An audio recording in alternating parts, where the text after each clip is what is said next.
জাতীয় নাগরিক পার্টির সর্বোচ্চ পর্যায়ের নেতৃবৃন্দের সিদ্ধান্তক্রমে 29 আগস্ট থেকে শুরু করে 1 সেপ্টেম্বর পর্যন্ত গণপরিষদ নির্বাচন, নতুন সংবিধান, বিচার ও সংস্কারের দাবিতে উঠানে নতুন সংবিধান শীর্ষক কর্মসূচি ঘোষণা করা হচ্ছে।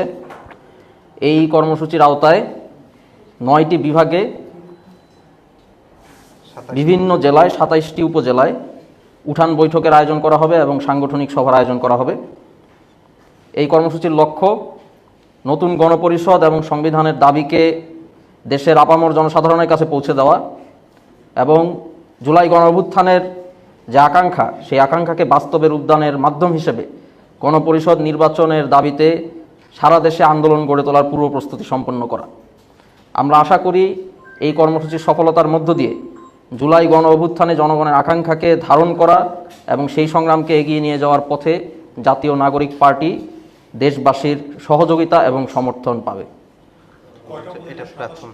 27টি উপজেলা, এটি প্রাথমিক পর্যায়ে 27টি উপজেলা, এটি ধারাবাহিকভাবে চলতে থাকবে এবং আমাদের লক্ষ্য হচ্ছে বাংলাদেশে 495টি যে উপজেলা রয়েছে সবগুলো উপজেলায় আমরা এই কর্মসূচি বাস্তবায়ন করব ইনশাআল্লাহ।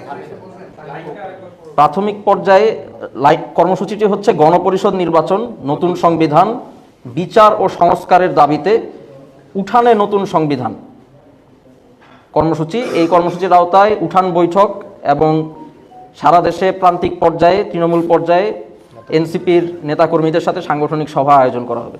প্রাথমিক পর্যায়ে যে 27টি উপজেলা আমরা কভার করব সেটি শুরু হবে আগামীকাল থেকে 29শে আগস্ট এবং চলমান থাকবে 1 সেপ্টেম্বর পর্যন্ত প্রাথমিক পর্যায়ে।